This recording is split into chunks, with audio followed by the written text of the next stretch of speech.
A young Hylian boy wanders through the forest just outside of a Tenno village. A faint blue light catches his attention.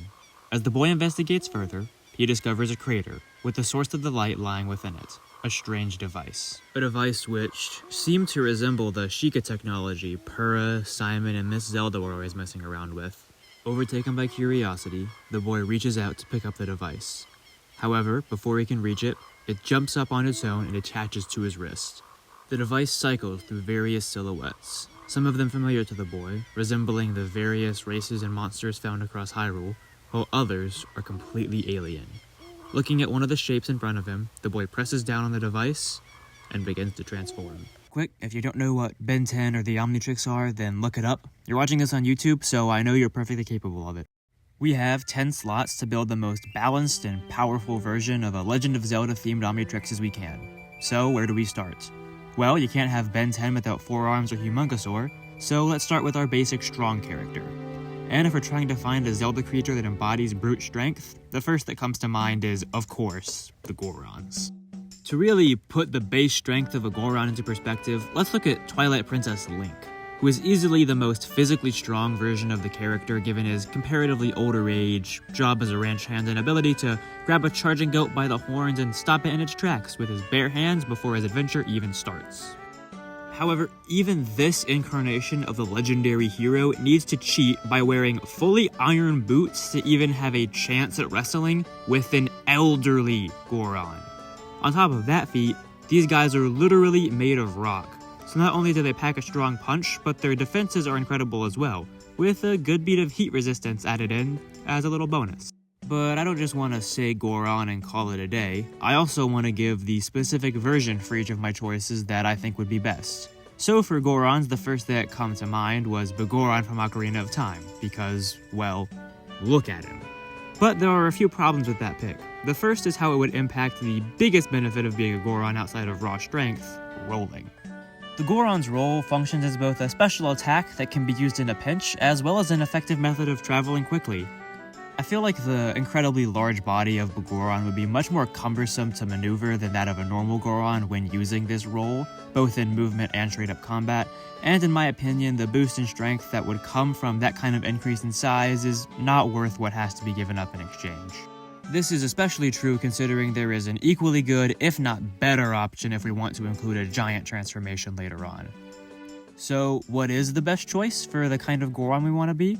Well, while it doesn't have an official classification, I'm going with what I've dubbed as the Patriarch Goron. Essentially, it's whatever Darbus is in Twilight Princess. I believe Darbus represents the physical peak of what a Goron can be, without having to deal with the drawbacks of being a giant. Since we just talked about Gorons, I think it only makes sense to move on to an equally iconic Zelda race, the Zora. Hyrule is no stranger to large bodies of water, so naturally it would only make sense to include a transformation that can handle that environment, especially when our only other option so far is literally made of rocks and could only sink to the bottom. Out of every version of Zelda's resident aquatic humanoids, there's one variant that stands out above the rest here. That being the Terminian Zora from Majora's Mask. The Zoras and Termina are just built different. They can use their fins as weapons, both up close and also as boomerang-style projectiles. Those same fins can also grow into a full-body-sized shield at will. They're also the best for water traversal, having what I can only describe as built-in iron boot items, allowing them to go from casually walking on the seafloor to swimming around with the speed of a coked-up magical dolphin whenever they want. And on the topic of magic, that brings us to what is probably the biggest point in favor of the Majora's Mask Zora, the barrier. They can create a magical force field around their body that damages anything it touches. However, there is one problem with that: magic power. Simply put, we don't know if normal Hylians can use magic, but considering how the majority of games that have a magic meter, it can only be received and upgraded from an outside source, I'm gonna say the answer is probably no. But even if Hyrule's new multi-tool hero can't use the barrier right away, Termina's version of the Zora is still easily the best option in my opinion. Seeing as we've already got land and sea out of the way, why don't we go ahead and round off our first 3 entries with something that can fly? My choice here will actually not be the Rito. Between the 2 versions of them we have in Wind Waker and Breath of the Wild, as cool as they are, neither seem that appealing as a transformation.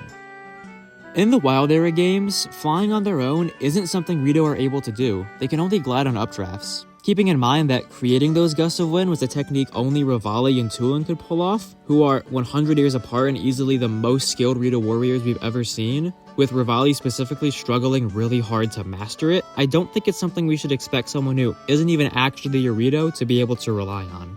The versions from Wind Waker are a bit better in the flying department since they can just do it regularly on their own, but outside of their wings, they're basically just normal people, and I think we can do better than that. Instead, I propose the Aerophos enemy from Twilight Princess as our flying option. I know monsters may seem like a weird pick to some of you considering how easily we're able to mow them down in most Zelda games, but try to keep in mind that Link is an absolute unit. To most normal people in the series, regular low-tier monsters are a legitimate threat, and that's not even mentioning the trained Hylian soldiers, who I don't think had a single genuine victory that we've seen in any entry in the series. As for why I picked the Aerophos above other flying enemies, there are a few reasons, with the biggest of them being rank.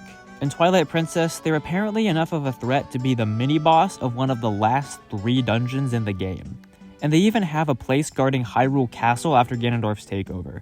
The speed and agility that characterizes the Lizalfos family of enemies is also a big plus here, being both very useful on its own and also the perfect trait to pair with the ability to fly. The next few picks are gonna go by pretty quickly, as the reasoning for them is fairly self-explanatory, and I don't need to get specific between versions. When I made my Goron pick, I promised that I had something better for the giant entry, so let's knock that one out now.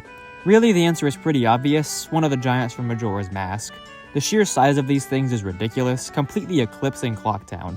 And unlike with my Goron choice, lack of mobility is not as big of a downside with these guys, since they're not also our speed option. Here, these giants are just around for the sheer power they come with. Now going from giant to tiny, it's the Minish. Our Hylian hero won't be getting nearly as much of a benefit from this as Ben got from Grey Matter, as turning into a Minish doesn't seem to give any significant boost to intelligence. Still though, being able to turn tiny can be beneficial for many reasons, mainly relating to espionage. Getting into places you normally couldn't, spying on enemies, and making a quick escape in a bad situation are all benefits that could come from being able to turn into a Minish. The next pick is absolutely going to be a Wizrobe, but I'm actually pretty torn on whether I want to go with the classic 2D iterations or the modern versions from the Wild Era games. In those games, Wizrobes have some of the most destructive power in the series, being able to do things like summon small meteors. However, the rule I implemented for this video about needing to pick a specific version actually kind of hinders this version of the magical enemy. This is because I would have to pick a specific element which both cuts down on versatility and makes us much more vulnerable to certain attacks.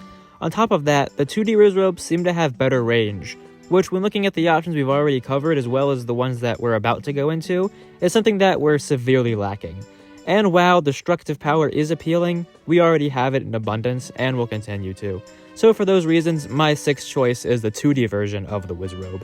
And number 7 is going to be a really fast one, the Magma. While not as obviously useful as water or air travel, being able to burrow underground can still be really helpful in a pinch, whether it be for giving chase to a burrowing enemy, getting away from danger, or even needing to dig to someone's rescue. We have some pretty effective attackers on this list, and while a couple of our options can take a hit pretty well, I still want to include a purely defensive force. To that end, I've decided on the Phantoms from Phantom Hourglass and Spirit Tracks. Granted, taking a hit from one of these guys probably wouldn't feel all that great, but the armor really is the primary draw here.